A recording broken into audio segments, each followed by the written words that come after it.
Today is June the 13th, 2019, and today we celebrate the great St. Anthony. Now, of course, St. Anthony is pretty much known most commonly for the saint of helping us find lost things. Yep, St. Anthony does have that reputation. Now, of course, he is a great saint and is known for many, many other miracles, but for some reason, he just now is the saint of things that are lost.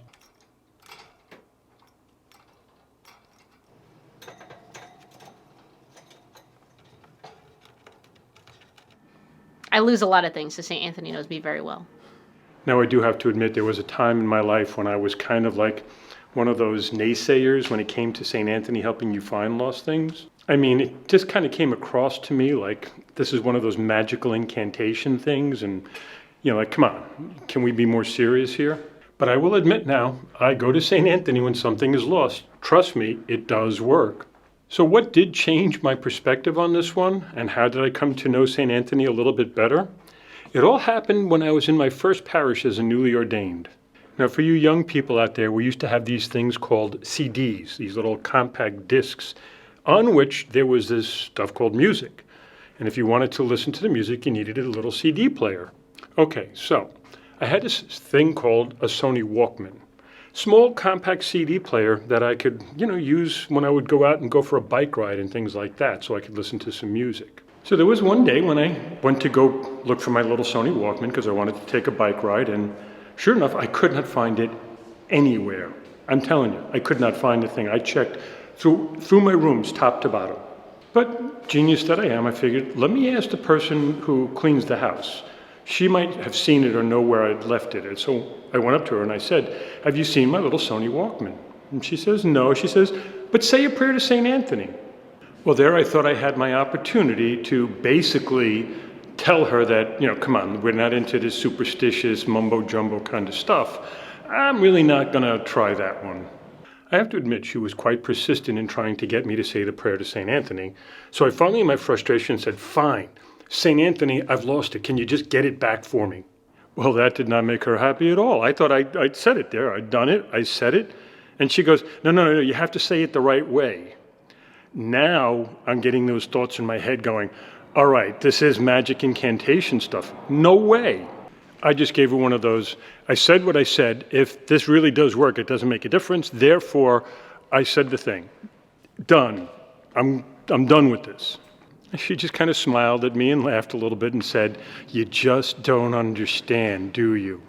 And I said, I think you don't understand. We went back and forth for a while. So anyhow, I said the prayer. If this doesn't turn up, I'm off the St. Anthony thing forever. So then like 3 days goes by and still no Walkman. So I went back to her and I said, listen, the St. Anthony thing doesn't work. She said, no, you didn't say the prayer the right way. That's why it didn't work. So I said to her, look, I really, really don't buy into this stuff, but if it'll make you happy. And then I said, oh, great St. Anthony, please come around. Something is lost and needs to be found.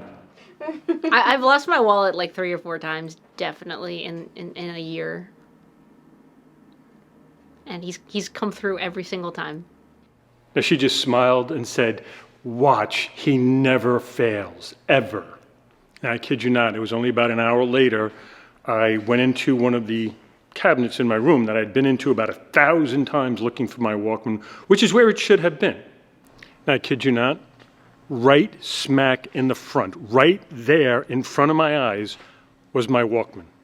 I'm telling you, it wasn't there. I had looked 1,000 times. It wasn't there. But after I said the prayer the right way, there it was, right in front of my eyes. So basically what I'm saying is, don't mess with St. Anthony. He really is the patron saint of lost items. I do not know who St. Anthony is. So pray for me, because St. Anthony, pray for us. And yes, I do want to clarify, not just lost items alone. He was a great preacher.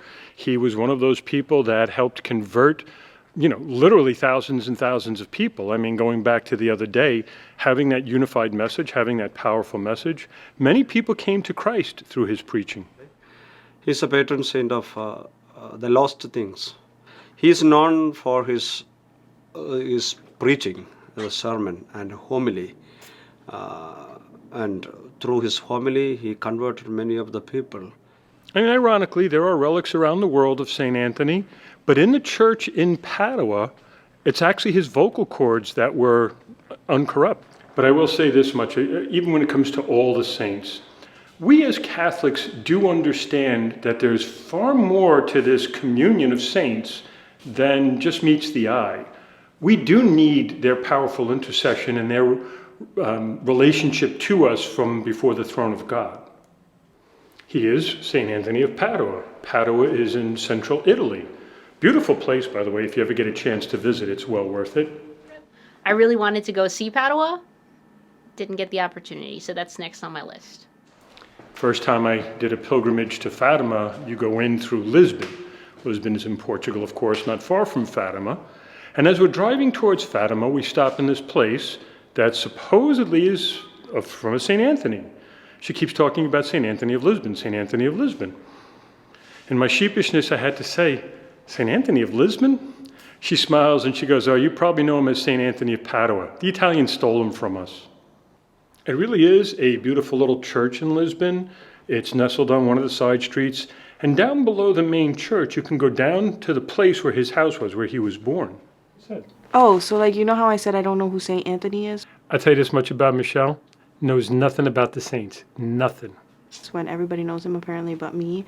Like, I had Nicole's face when she's like, like, after I said that, because like, math. We're not gonna talk about it. He was like really, really scary in the beginning. And like, he stares at you when you answer phone calls. I'm like, Just to make sure you're doing it right. right? Like, I'll be like, good after morning. When Father Peter's around. So, the Holy Land is in in Israel. When is this? Oh, I have a whole year to save, and I'm still not gonna be able to do it. So we were just telling everyone about how every time we ask one of the Indian priests who's coming after them and what's he like, someone first out pulls a photo that they've stalked on Facebook or some other internet media, and then they go, oh, he's a big fellow. Like Father Satyan, we asked him what Father Jacob was like, and he's like, oh, he's a big fellow. And then when Father Jacob was about to leave, we were like, what's Father Benedict like? And he's like, oh, he's a very big fellow. Come on. There's the bunny dance. He's about to launch. No, other way. Oh my god, wait, don't. Alright, ready? 1, 2. He's like, I know it's coming. Ready? 1, 2. Oh, that one was a good one. And Actually, it is- who told on you Actually, that it you was said that? accidentally we were talking about it. I Because did not tell both on of them, you. Nick, Randy and Why do you Nicole, assume that it was me? they went into a shop. So I was also with them accidentally. Then I was telling about my bed. Okay, this is not good. Not like mine. Why? Cut a little.